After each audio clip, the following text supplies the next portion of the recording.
Hello and welcome to our first of 5 sessions today, and we're going to talk about fiscal policy, taxation and spending. And I'm Ewen Stewart. I'm Director of the Institute of International Monetary Research, and I'm also a Growth Commissioner.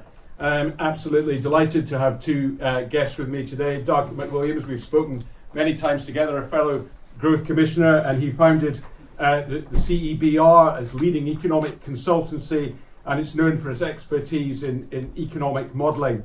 He's had an illustrious career, and he's served in numerous prominent roles, including Chief Economic Advisor to the CBI, Chief Economist at IBM in the UK, and chairing the Economics Committee, which is now called Business Europe. He's been the co-author with Art Lather, Matthew Elliott, and Michael Hintz on the recently published Prosperity Through Growth, Boosting Living Standards in an Age of Austerity. And there's one other little known fact, that Doug was actually best man at Tim Condon's wedding many years ago, so there's a certain symmetry there.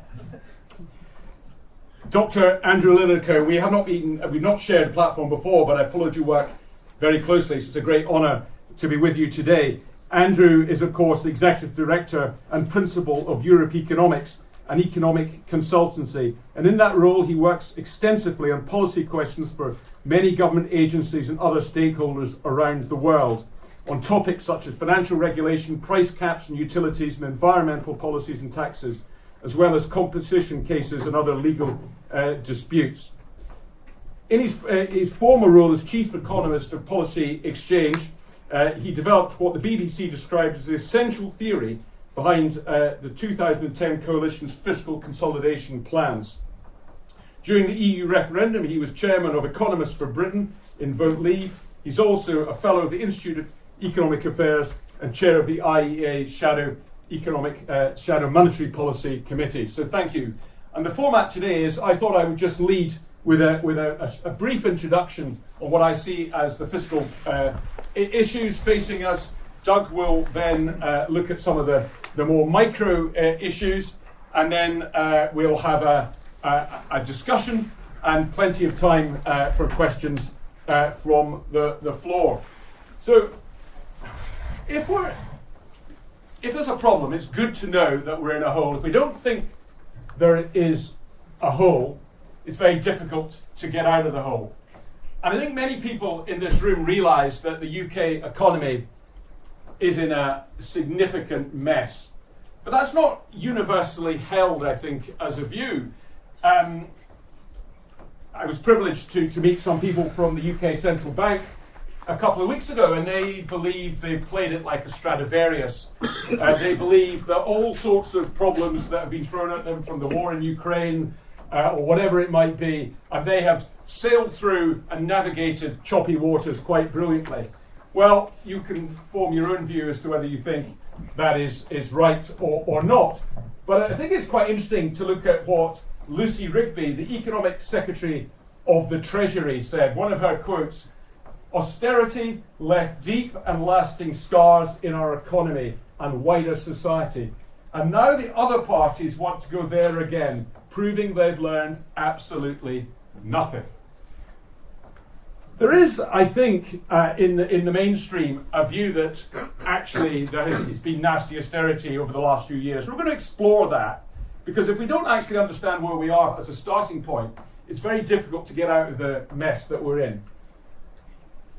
I think there's a widespread recognition that there is a problem. If we look at what's happened to growth in the last, by decade, the first chart there, we'll see since the 1980s, a ski slope downwards with very, very limited growth. Now, there is a narrative that this is a rich country's problem, that other countries are catching up and inevitably we won't grow very much. That isn't borne out by the facts. Since 2005, that's a date chosen because that's the eve just before the global financial crisis. Australian economy is growing by 57%, the OECD nations 42%, Canada 41%, United States 37%, and Britain and the Eurozone about half that rate. An extremely poor performance relative. And actually these numbers really matter. The impact of compounding makes a very big difference. If the UK had grown in line with the OECD average, the economy would be about 600 billion bigger today, and coincidentally, there would be no fiscal deficit. We'd actually be running a surplus through higher taxation. I think this slide is even more stark. Since the advent of the Industrial Revolution, per capita growth has generally grown at about 2% per annum, maybe slightly more than that. And you can see on the red line extrapolating what would have happened if we continued to grow at that rate, and the blue line what's actually happened. A very neat fit in that 2% growth up to the global financial crisis. But the actual performance per capita since the GFC has been the weakest since the start of the Industrial Revolution. And just intuitively think about it. What's happened over the last 10 or 20 years? We've lived through a technological revolution like none in this in modern history. The digital world did not really exist 20 years ago. It certainly exists today. And what we've seen is growth stagnating, and I think that's causing a political discourse which is becoming, in some senses, quite ugly. It's austerity, nasty austerity. So we agree there's a problem. What has caused the problem? Well, since the Bible, the tax collector has never been very popular, and we see in this painting by Bruegel of roughly 1530 pictures of prosperous tax collectors and disgruntled people. It has always been thus. But if we look at what's happened very broadly, when Tony Blair became Prime Minister, the state was a third of GDP, very roughly, and the private sector was 2/3. Today, it is pretty close to 50-50. So what we've seen is a huge expansion in the scale of the state over the last generation, and the private sector has stagnated. And I think actually this underestimates the reach of the state quite materially. It underestimates it because regulation has increased exponentially over that period. So a lot of industries, from the financial services industry, the energy industry, employment law, are regulated to an inch of their lives in a way they were not a generation ago. So the state has increased extremely materially. And if we look at the state in the context of the world, we are the outlier. Europe and Britain are the global outliers. We are the big state, centralized region of the world. With the exception of the two red lines are my alma mater, Scotland, which is rivaling France, as you can see, with a state of 54% of GDP in the chart of shame. But the United Kingdom is not much better. But what you will see is the state in America is about 10 points less than it is in the UK, and communist China about 20 points less. But what we did was to correlate GDP growth over the last 20 odd years against this control group of major nations. And while the correlation is not perfect, what we see very clearly, I think, is that countries that have smaller states grow more quickly, and very basically speaking, a 5% decline in the size of the state in the medium term increases growth by about 1%, all other things being equal. Now, Lucy, was it Lucy Rigby? Was that her first name? I think it was. She says there's been austerity. We should send her back to school, frankly. We can see very clearly what happened during lockdown. Public spending went up by 200 billion in real terms. 200 billion on a 1.3 trillion is a big number. It's not far off 20%, and that has increased and actually started to accelerate. On the OBR's own numbers, public spending will be 300 billion higher by the time of the next election relative to when Boris Johnson became Prime Minister. These are extraordinary numbers that have never happened in peacetime before, and most polling evidence suggests that people don't believe they have a better public sector for this largesse. Well, the corollary of a big state is, of course, big taxation, and we have a excuse me, very similar trend. Countries that have low taxation generally grow more quickly, very similar ratio, 5% to 1% extra growth. But we can see that the UK and Europe, again, is a global outlier. This is not the norm. We've chosen to have a big state route, and with that, we have chosen, I would argue, very low growth. Now, if we wouldn't have bothered with this conference in 2000 because Britain was in pretty good shape. It was getting a lot of inward investment. It was fairly stable. The economy was growing. We had a dynamic stock market, etc. That's gone. With the exception of Cyprus and Greece, no country in Europe has increased taxation as much as Britain over the last since 1997. And what is interesting is that Europe as a whole, high tax continent, but their tax rates have been fairly stable in aggregate. But we have a number of European countries that have gone in the other direction, as you can see from the chart, Ireland being the most interesting example, but also Sweden, which is a poster boy for the soft left, have actually cut taxes quite materially, Hungary, Denmark, and in all cases, those tax cuts have resulted in a much better growth story than has happened in high taxation regions of the world. Not content with spending more and taxing us more, they've wrecked the public finances. Britain's balance sheet was amongst the strongest in Europe a generation ago. It's now in the weakest quartile, debt to GDP roughly 100%. We're running a fiscal deficit of about 5% of GDP. Who knows what's going to happen in terms of the situation in Iran, but you don't have to be a genius to work out the strain that potentially puts on public finances if that situation continues to escalate, as looks likely. So we have swapped a relatively strong fiscal position for, I would say, the outer and a strong amber light. Let's put it that way.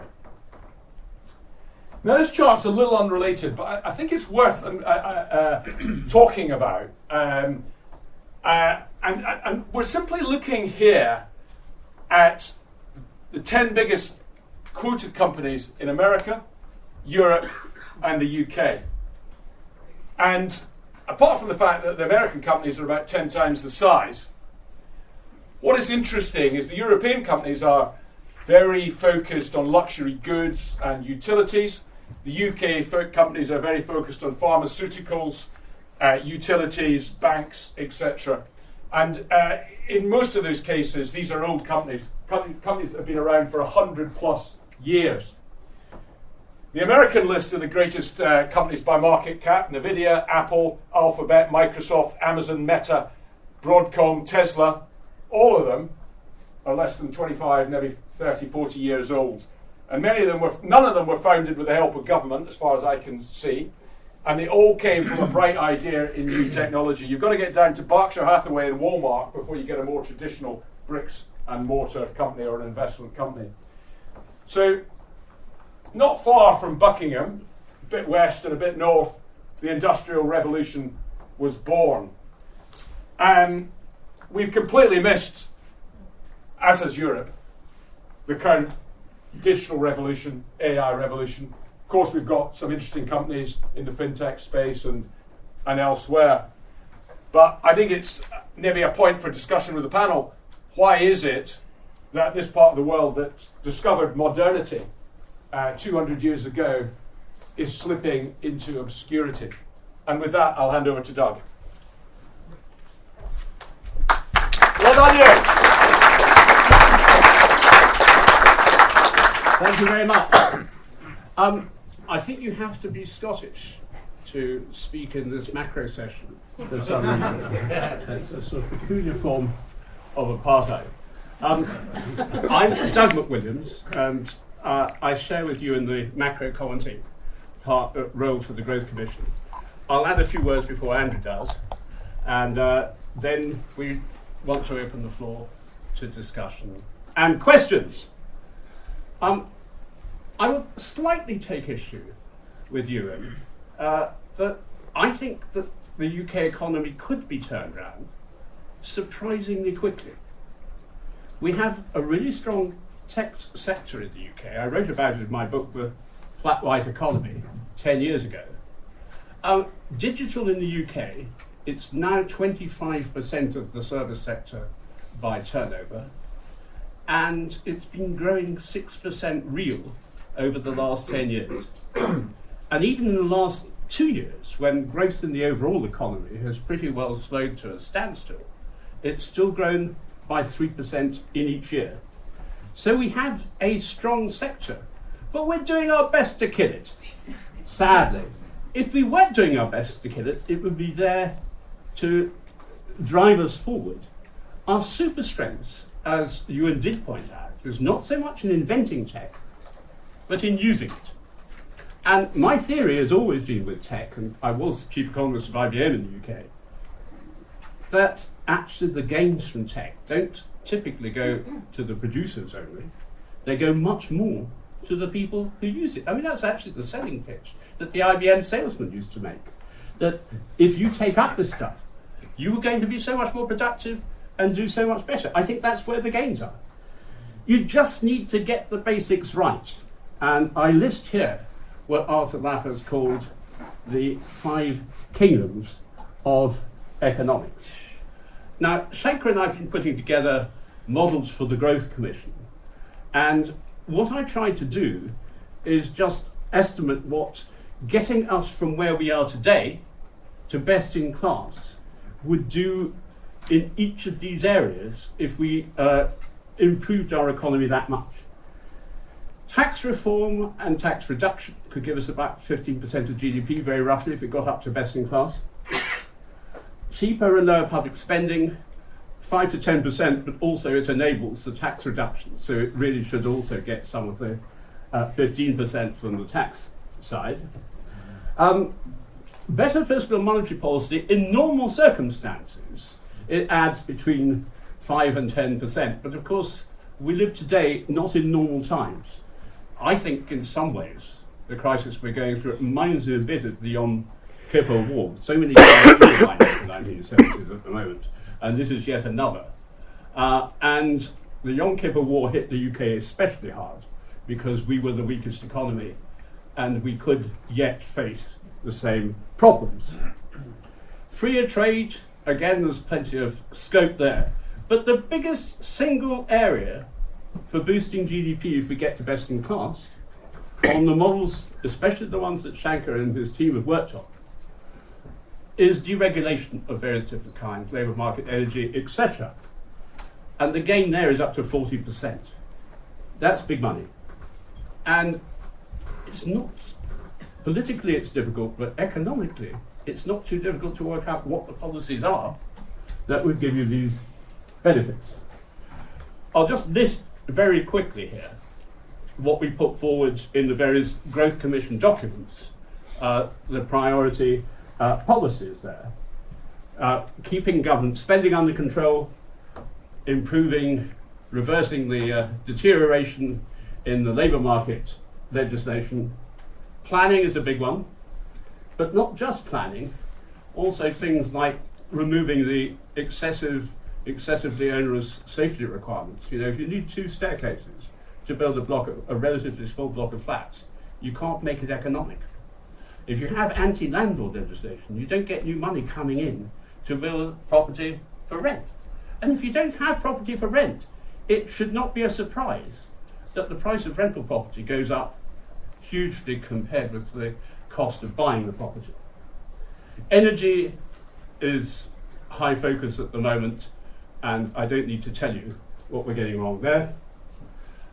A new one has come up recently because, to their credit, the FT don't often get things right, but they did come up with quite a big piece on how the UK uniquely fails to get much value added from its higher education.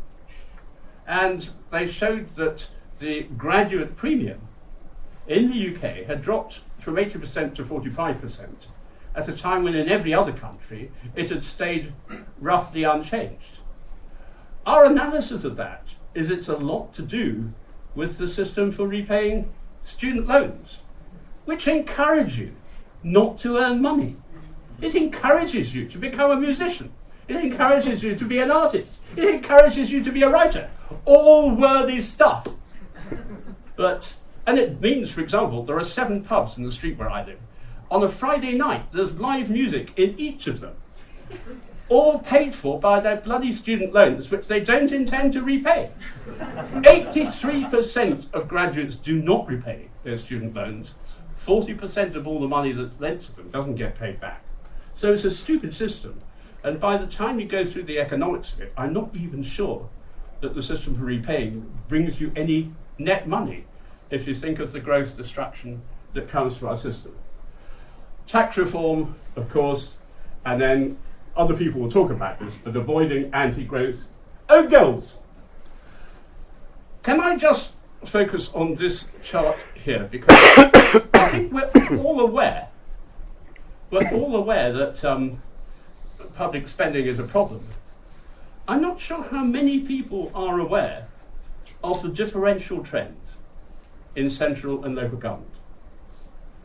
Local government sort of averaged nearly 3 million people. It's now below 2 million. There's been a reduction of 1/3 in the headcount in local government. I think that may be the austerity that you and friends have been talking about, because Labour controlled the local authorities at the time when the headcount was being slashed. Part of it contracting out, so the figure is not entirely fair, but not all of it. Quite a lot of it has been a big squeeze in budget. The central government civil servants kept the money for themselves, and they squeezed local government. Not entirely surprising. Meanwhile, central government has not far short of doubled in headcount. And not only has it doubled in headcount, but also it's doubled in the ways that it doesn't need to have. There's been an increase in policy civil servants of 116% in the last decade. An extraordinary 270% in the Department for Culture, Media and Sport. I mean, this is big and really essential to our economy, that we have more culture, we have more media, we have more sport. This is the area that they're really stuffing resources into. And, well, it may be necessary, I'm not convinced. We have 5 times as many trade negotiators in the UK as they have in the US. We have 7,500 trade negotiators in the UK. They have 1,500 in the US. And it's not as if the US is completely absent from the issue of trade negotiation at the moment. Now, I've been banging on about productivity in the public sector for about 20 years. Gordon Brown tried to improve the figures because he thought that it would give the result that his public sector, which he very much believes in, had been productive. And he got some really good left-wing economists, by the way, but they were still good even though they were left-wing. And he got them to analyse output in the public sector, which is the basis of the productivity calculation. These figures are the figures that came out of Gordon Brown's specially commissioned research. And they show that productivity in the public sector in the last quarter century has done nothing. The private sector hasn't done well, but at least we've increased our productivity by 60%. And that, of course, has been heavily driven by tech. The public sector, they've still had the same tech. It's not sort of, there hasn't been a bypass and the public sector has had no access. They've had the same tech, but they haven't been able to do anything with it, or they've used it to have a cushier life or whatever. At any rate, that has been a huge hit on the public sector. And by the way, the cost of government isn't just headcount. It's what the people do as well. But also there are other areas for saving. Pay in the public sector is rising twice as fast as it is in the private sector at the moment. When we interviewed him for Prosperity Through Growth, the former Cabinet Secretary, Gus O'Donnell, told us that the average senior civil servant earned only 40% of his total remuneration from his job while he was actually working. 60% was in final salary pensions. That isn't the smartest thing to do, to pay people when they're not working for you. At least you should pay them when they are working for you. And then there's the cost of working welfare and special needs education Special needs education is especially important because it's the feeder for the people going on to the sick if they are adult.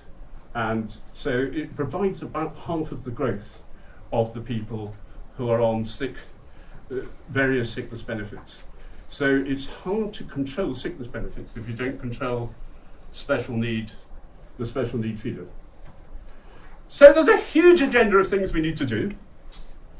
Prioritisation for whoever forms the next government is going to be the biggest single task. And I hope this introduction has helped suggest some ideas for the prioritisation. Thank you very much.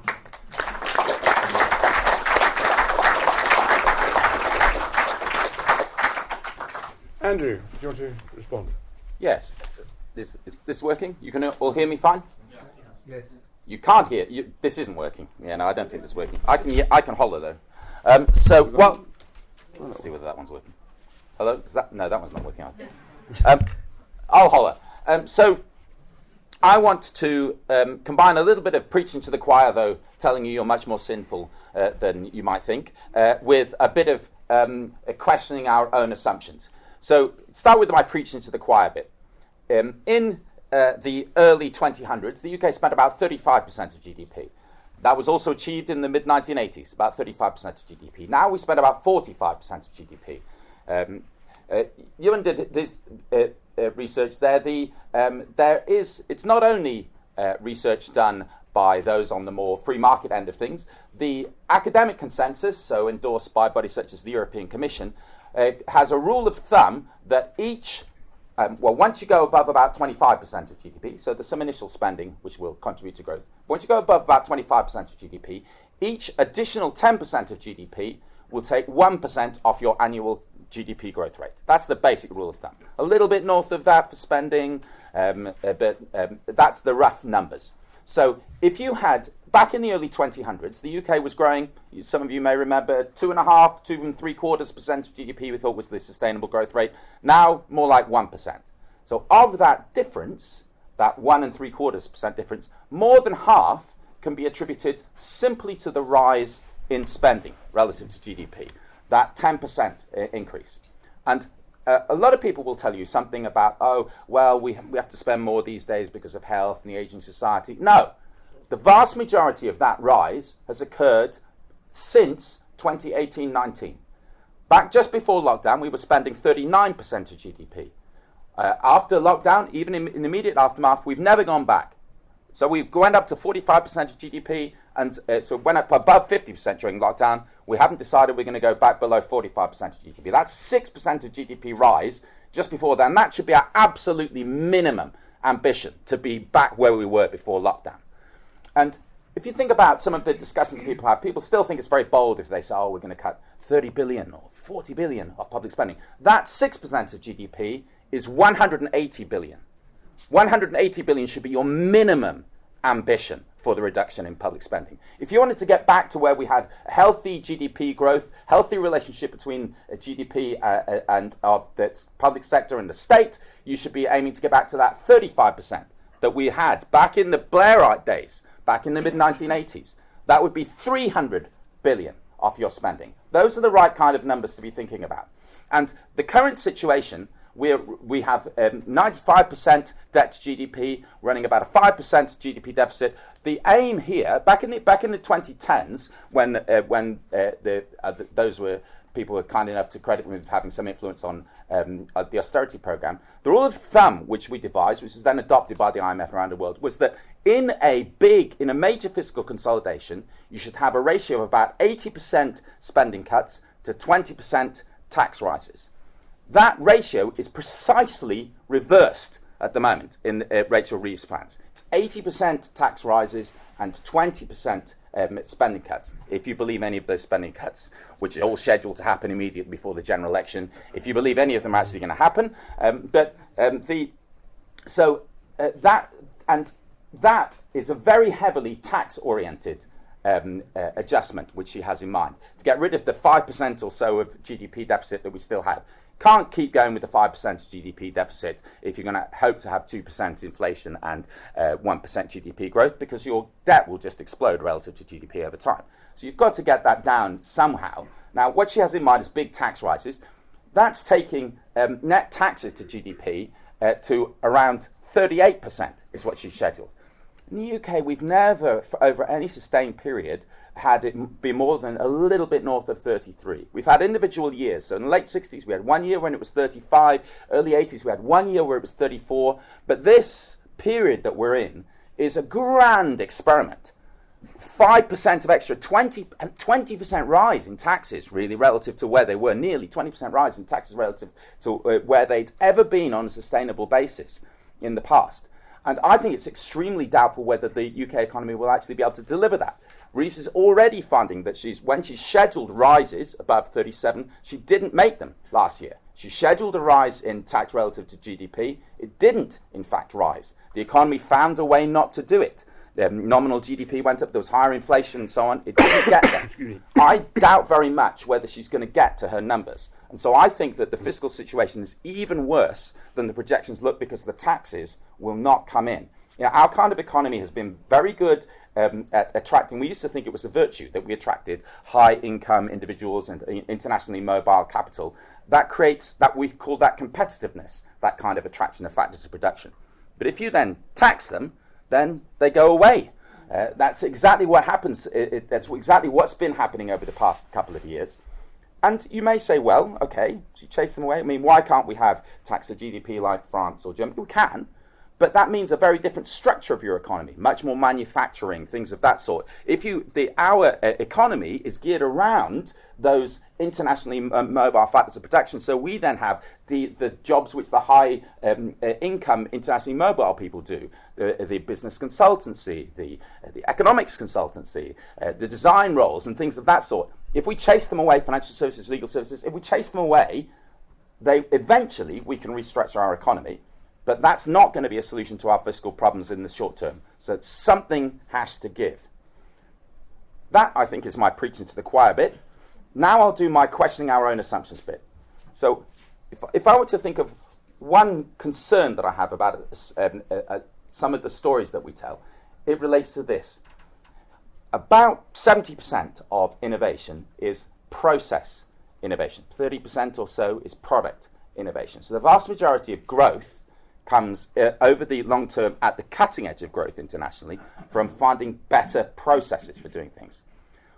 One of the things that tends to happen is that firms are more likely to invest in process improving innovation if they have more dedicated, regularized staff. If you have staff if you have a very irregularized, we might call it a very flexible labour market, so people shift very rapidly between jobs, and there are a lot of consultants and a lot of supply workers, and people do short-term contracts. That's very good for diffusing process innovations across the economy. So that's quite useful if you're behind the cutting edge and you're trying to diffuse things. Once you get to the cutting edge, there are advantages in having a more regularized labour market.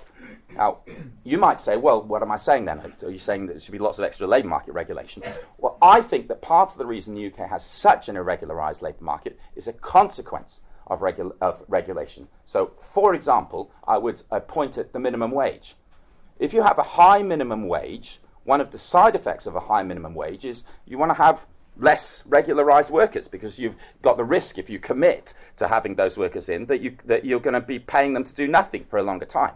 So that's just one illustration of the ways in which we should not think that automatically a less regularised labour market is the same thing as a less regulated labour market. So labour market flexibility is a two-edged sword, and I think that if we want to return to the cutting edge, one of the things we should think about is, have we harvested those low-hanging fruit? It's all very well having a highly flexible labour market when you're trying to get extra women into the labour force and extra parents and that kind of a thing, but at some point those things top out, and you might want to have different ambitions going at the next level. So I'll stop there and let people have some, those are two sets of things for you to think about.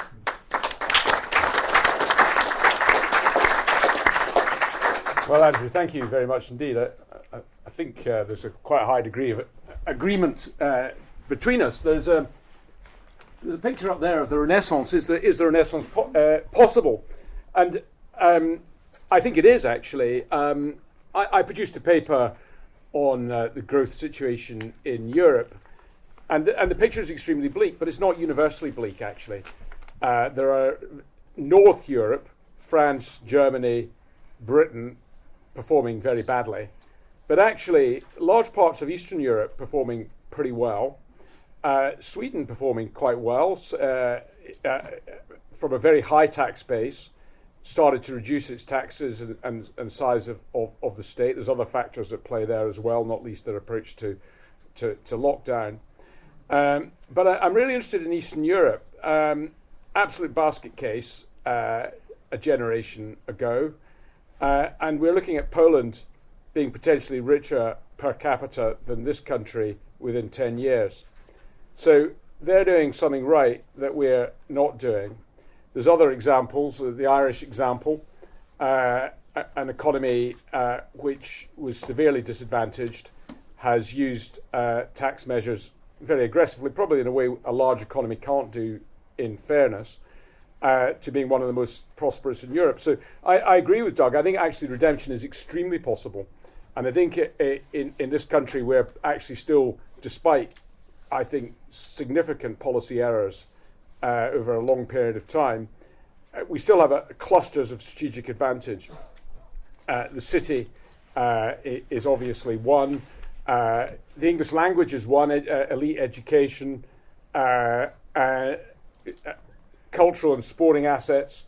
So I think these can be rejuvenated quite quickly. And I'm just interested in your flat white economy. Do you want to talk about that a little bit? Because I think that's a great example of something that can really get us out of this mess. Well, I think we're not using microphones. If you can't hear me at the back, can you please put your hand up? If you can hear me but don't want to, then wave your hand. Can I just start with Eastern Europe? Because for Prosperity Through Growth, we did something that hadn't been done before. There's been a lot of analysis of what should be done to transform the economies. Surprisingly little analysis of what has been done and what has worked and what has not worked. And actually that's quite important, because this is real life evidence for people starting from a relatively similar base to see how different policies have affected them.